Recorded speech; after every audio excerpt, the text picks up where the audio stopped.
Voilà, donc nous sommes toujours dans une série sur le livre de l'Exode dans l'Ancien Testament. C'est le deuxième livre de la Bible.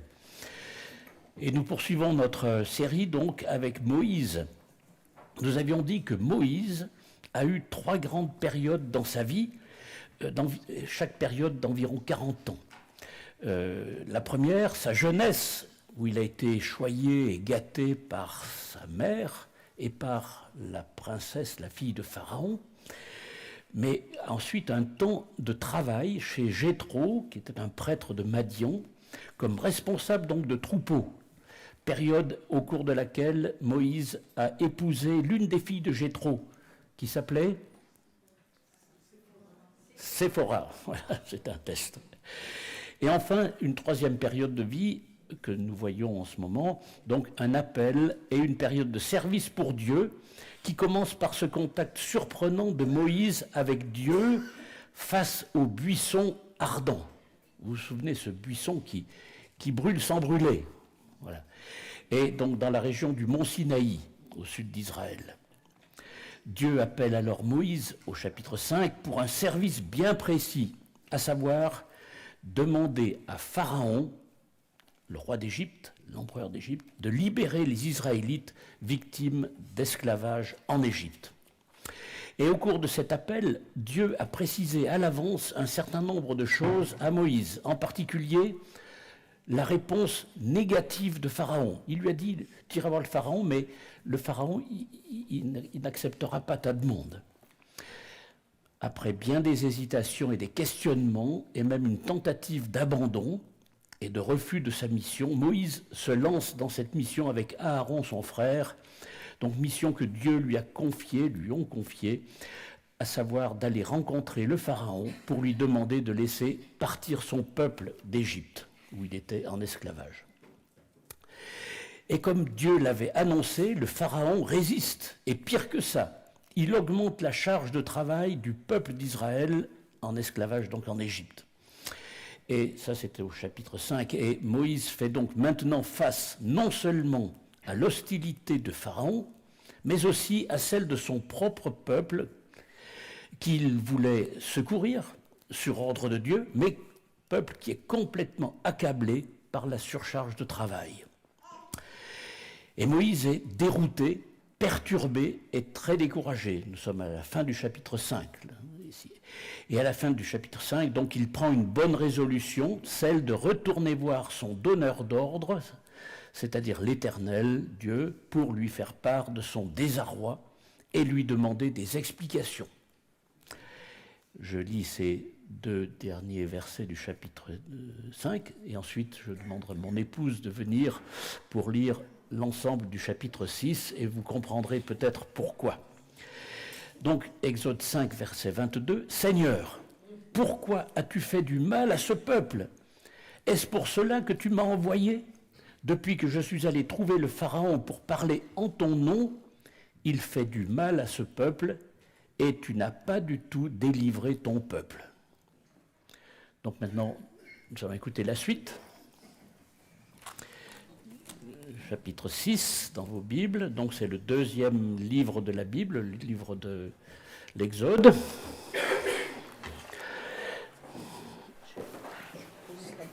Oui.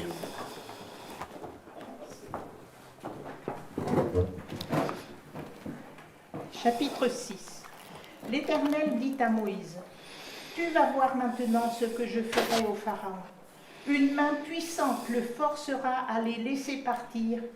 Une main puissante le forcera à les chasser de son pays. » Dieu s'adressa encore à Moïse et dit, « Je suis l'Éternel. Je suis apparu à Abraham, à Isaac et à Jacob comme le Dieu tout-puissant. Mais je ne me suis pas pleinement fait connaître à eux sous mon nom, l'Éternel. J'ai aussi établi mon alliance avec eux. J'ai promis de leur donner le pays de Canaan, le pays où ils ont séjourné en étrangers. J'ai entendu les gémissements des Israélites que les Égyptiens tiennent dans l'esclavage, et je me suis souvenu de mon alliance. C'est pourquoi, dis aux Israélites, Je suis l'Éternel, je vous libérerai des travaux dont vous chargent les Égyptiens, je vous délivrerai de leur esclavage, et je vous rachèterai avec puissance et par de grands actes de jugement. Je vous prendrai pour que vous soyez mon peuple, je serai votre Dieu, et vous saurez que c'est moi, l'Éternel, votre Dieu, qui vous libère des travaux dont vous chargent les Égyptiens. Je vous ferai entrer dans le pays que j'ai juré de donner à Abraham, à Isaac et à Jacob. Je vous le donnerai en possession, moi, l'Éternel. C'est ainsi que Moïse s'adressa aux Israélites. Mais leur impatience et la dureté de l'esclavage les empêchèrent de l'écouter. Faites sortir les Israélites d'Égypte en corps d'armée. Ce sont eux qui parlèrent au Pharaon, au roi d'Égypte, pour faire sortir les Israélites d'Égypte. Il s'agit de ce Moïse-là et de cet Aaron-là. Lorsque l'Éternel parla à Moïse en Égypte, il lui dit : « Je suis l'Éternel. Répète au Pharaon, au roi d'Égypte, tout ce que je te dis. » Moïse répondit en présence de l'Éternel : « Je n'ai pas la parole facile. Comment le Pharaon m'écouterait-il ? »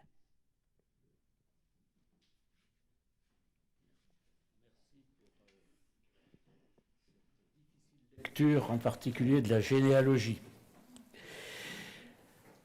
La situation de Moïse est semblable à certaines situations que nous pouvons rencontrer dans notre propre vie, dans notre propre quotidien, dans notre marche avec Dieu nous-mêmes. Nous avançons dans notre marche chrétienne, nous obéissons à la mission que Dieu nous confie, et patatras, malgré toutes les promesses de Dieu dans sa parole, malgré la conviction que l'Esprit de Dieu a pu imprimer dans notre cœur, eh bien le résultat est catastrophique. Il est à l'opposé de la cible et donc de nos attentes. Ça ne vous est jamais arrivé, je suppose. Enfin, en tout cas, à moi, ça m'est arrivé. Mais ça peut aussi vous arriver. Comment réagissons-nous dans ce type de situation ? Du découragement, ce qui est normal et compréhensible. De la rancœur contre Dieu, de la rancœur contre les frères et sœurs, qui n'auraient peut-être pas fait tout ce qu'ils auraient pu, de la rancœur contre nous-mêmes, de la rancœur contre nos proches. Moïse a réagi, mais peut-être sans trop se souvenir de ce que Dieu lui avait réellement dit. Dieu lui avait dit que le Pharaon n'obéirait pas, si vous vous souvenez. Et là, il ne se souvient pas. Mais Moïse n'a pas usé non plus des signes que l'Éternel lui avait donnés. Il lui avait donné le fait de pouvoir transformer un bâton en serpent, de pouvoir transformer de l'eau en sang. Il n'a pas utilisé ces signes-là à cette époque, lors de son premier contact avec le Pharaon. Mais comment Dieu réagit-il à cette prière de Moïse ? Dans tout ce chapitre 6, alors qu'on pourrait s'attendre éventuellement à des reproches de Dieu, eh bien, c'est l'amour de Dieu qui se manifeste. En effet, Dieu ne rabroue pas Moïse. Il aurait pu lui dire au sujet de Pharaon : « Je t'avais bien prévenu que le Pharaon n'obéirait pas, donc ne sois pas découragé. » Il aurait pu l'accuser de manquer de foi, de manquer d'habileté dans la démarche diplomatique auprès de Pharaon. Ce n'était pas une mission simple que d'aller rencontrer un empereur, alors que c'était un berger de Jéthro, son beau-père, à l'époque, même si dans sa jeunesse, il avait été en contact avec la famille du Pharaon. Au contraire, Dieu répond de deux manières à Moïse. Tout d'abord, au verset 1 du chapitre 6, il renouvelle son annonce d'une délivrance par l'action de la main puissante, d'une main puissante, sans d'ailleurs préciser la main de qui et comment cette main agirait. Et ensuite, Dieu se présente à Moïse sous forme d'un nouveau nom, un nouveau nom qu'il n'a jamais donné encore. Il lui précise son identité, à lui de Dieu, en disant « Je suis l'Éternel. Je suis l'Éternel. On peut être surpris, nous qui avons toute la Bible à notre disposition sous les yeux, par cette précision qui est loin d'être négligeable. Jusqu'alors, nous dit le texte, Dieu s'était révélé aux ancêtres de Moïse, c'est-à-dire Abraham, Isaac et Jacob, comme étant le Dieu tout-puissant. Ce qui est déjà extraordinaire, mais là, Dieu annonce une nouvelle composante de sa personne en disant « Je suis l'Éternel, je m'appelle l'Éternel ». Il faut vraiment transposer et nous sortir de notre référentiel, nous qui avons toute la Bible à notre disposition, pour réaliser ce que cela fait pour Moïse. Un tout-puissant pourrait avoir une espérance de vie limitée, mais maintenant Moïse découvre que son Dieu, qui est tout-puissant, est aussi illimité, éternel. Cela communique à Moïse l'idée que rien ne peut arrêter l'action de Dieu, car son mandat est éternel. Cela conforte Moïse dans l'assurance que celui qui avait fait des promesses à Abraham concernant un avenir lointain est aussi capable de tenir de telles promesses sur la durée. Nous avons la chance, nous, d'avoir donc l'ensemble de la révélation du texte biblique, mais Moïse découvre cette révélation pas à pas. Réalisons bien que l'ensemble des promesses de Dieu et de son Fils Jésus-Christ sont éternelles. Quand Jésus nous dit « Je suis le bon berger, je suis la porte, je suis le chemin, la vérité, la vie », ces promesses sont solides, elles sont durables.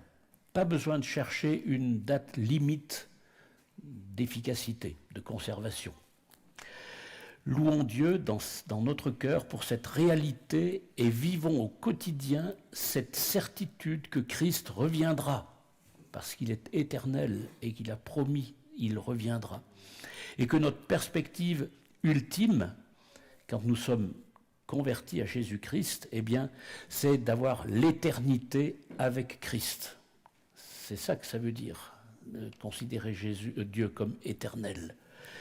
Si tu n'es pas au clair à ce sujet, parle-en à un ami chrétien, à un responsable de l'Église, mais ne tarde pas, ne reste pas sur des questionnements sur cette question fondamentale de la vie éternelle. Dans la suite du texte, Dieu renouvelle ses promesses par des exemples, par exemple avec les versets 6 à 8, en demandant à Moïse de les réannoncer au peuple. Verset 6, c'est pourquoi dis aux Israélites, je suis l'Éternel, je vous libérerai des travaux dont vous chargent les Égyptiens, je vous délivrerai de leur esclavage et je vous rachèterai avec puissance et par de grands actes de jugement. Je vous prendrai pour que vous soyez mon peuple, je serai votre Dieu et vous saurez que c'est moi l'Éternel, votre Dieu, qui vous libère des travaux dont vous chargent les Égyptiens. Je vous ferai entrer dans le pays que j'ai juré de donner à Abraham, à Isaac et à Jacob. Je vous le donnerai en possession, moi l'Éternel. Suite à cela, au verset 9, Moïse fait état de la situation catastrophique du peuple, qui n'est même plus en état d'écouter Moïse, tellement il est éprouvé. Mais Dieu sait tout cela. Et il renchérit en demandant à Moïse de retourner quand même solliciter le Pharaon. Et Moïse répond en faisant à nouveau mention de ses problèmes d'élocution, puisque, comme vous vous souvenez, il avait fait état de ses difficultés de s'exprimer, et en plus en public, et puis en plus auprès de hautes personnalités.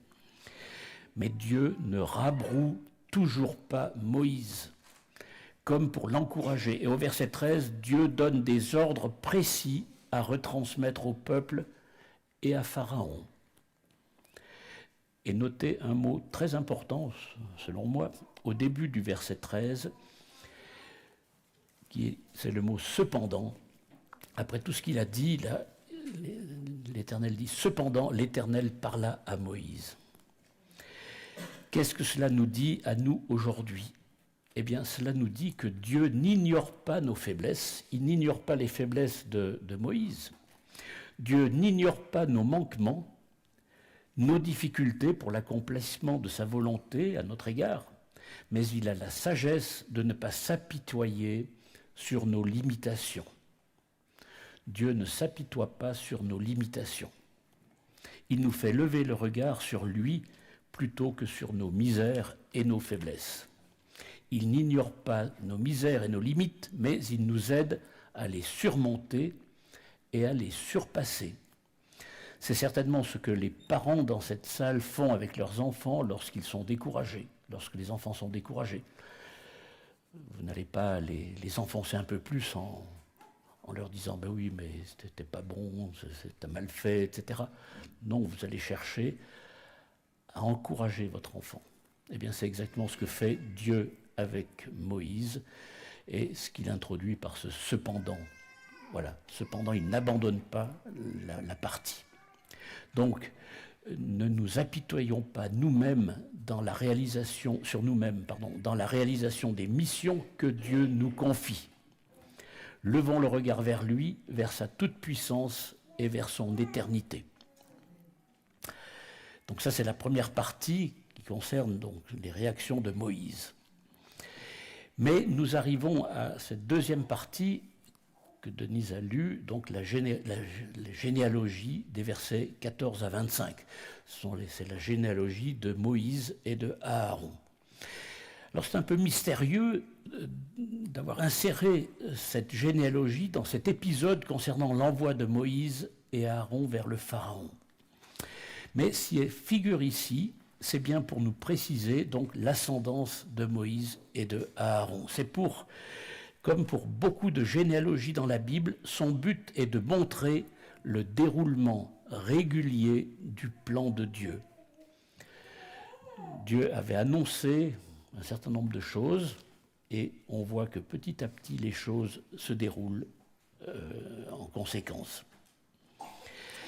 Un commentaire dans les commentaires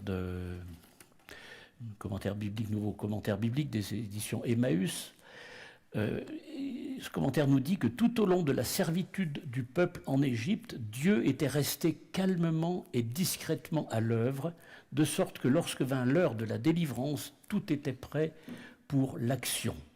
Il avait prévu l'arrivée de Moïse qui serait l'instrument pour libérer le peuple. Ces généalogies permettent d'étayer l'exactitude historique de la Bible. Elles confirment l'existence physique des personnes de la Bible. En connaissant l'histoire des familles, nous comprenons que la Bible est loin d'être une simple histoire ou une parabole sur la façon dont nous devrions vivre nos vies. Elle est une vérité authentique et historique. Les généalogies confirment également les prophéties. Il a été prophétisé que le Messie viendrait dans la lignée de David. Vous trouvez ça dans le livre du prophète Ésaïe, chapitre 11, verset 1. Eh bien, en consignant sa lignée dans les Écritures, Dieu confirme que Jésus descendait de David.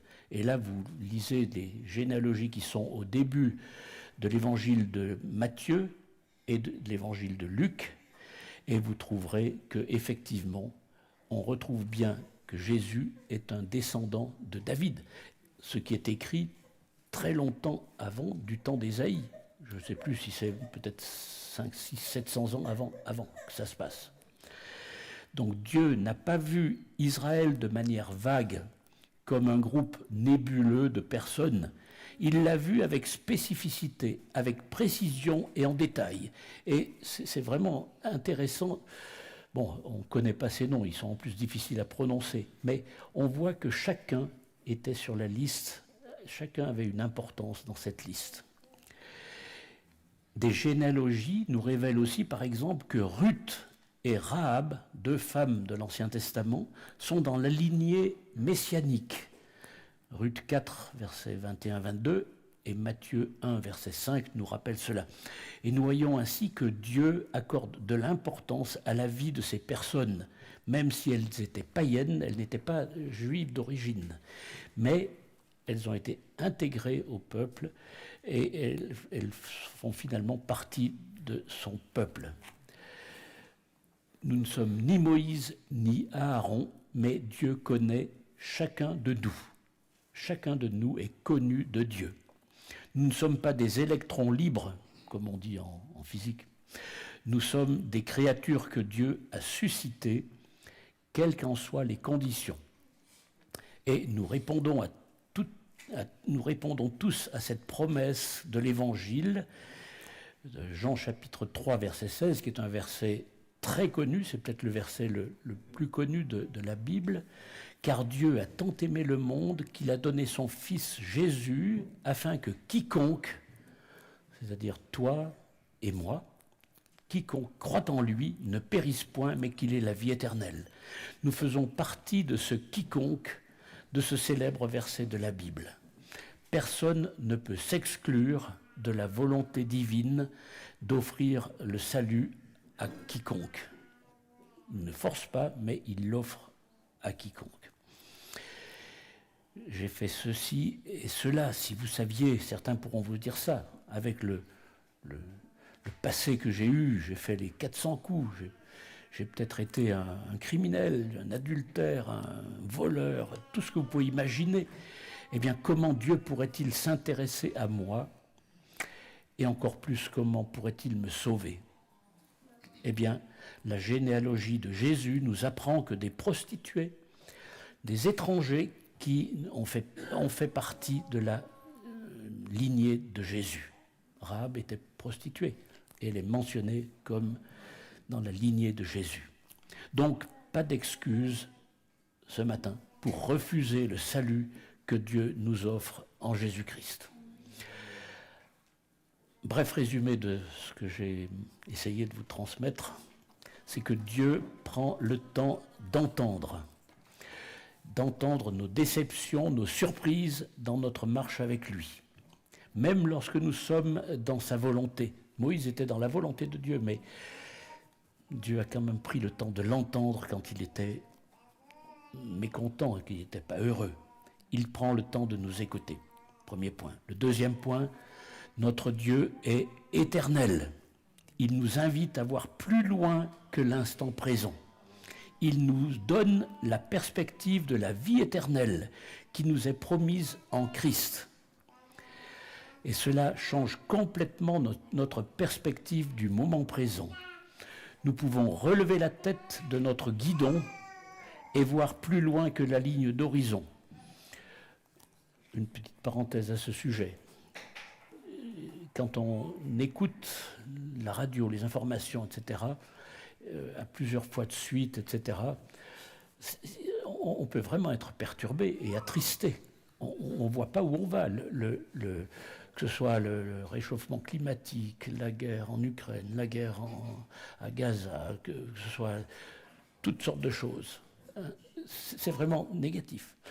Mais si on relève la tête et qu'on regarde la perspective de la vie éternelle, ça change complètement la donne. Bien sûr, ça ne change pas ces réalités qui peuvent exister vraiment, mais nous avons la perspective de l'au-delà avec Christ. Autre élément encore, c'est que les promesses de Dieu sont éternelles. Ce qu'il a dit quand il a dit « Je suis le chemin, la vérité et la vie », ça reste valable aujourd'hui encore. Notre horloge peut parfois et même souvent être décalée par rapport à celle de Dieu. Comme celle de Moïse et celle de Dieu n'étaient pas toujours synchrones. Cela peut souvent exercer notre patience, comme aussi parfois nous pousser à aller plus vite. Donc, courage, soyons patients parfois, quand Dieu ne répond pas au rythme que l'on aimerait. Et les généalogies sont pour nous des bénédictions, même si elles sont difficiles à lire, et nous confortent dans la cohérence historique du plan de Dieu et de sa parole. C'est vraiment du sérieux. Donc, faisons toute confiance dans la parole de Dieu, même au travers de ces textes un petit peu difficiles à lire. Je vous invite à prier, puis nous chanterons Un dernier cantique qui est que l'Éternel règne. Il est éternel, mais il règne éternellement. Donc prions.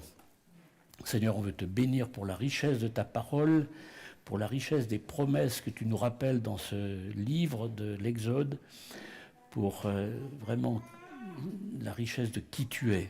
Tu es le Dieu tout-puissant, mais tu es aussi le Dieu éternel. Nous voulons vivre avec cette perspective que nous ne suivons pas un Dieu éphémère, un Dieu changeant, un Dieu misérable, mais un Dieu puissant et éternel qui revient. Seigneur, bénis cette journée, bénis chacun des membres ici présents, des personnes ici présentes. Sois avec ceux qui traversent des périodes difficiles, comme la famille Agnon, Seigneur. En tout cas, on veut se confier en toi pour toute cette journée et cette semaine qui est devant nous. Au nom de Christ. Amen. Donc, chantons maintenant ce chant « L'Éternel règne ».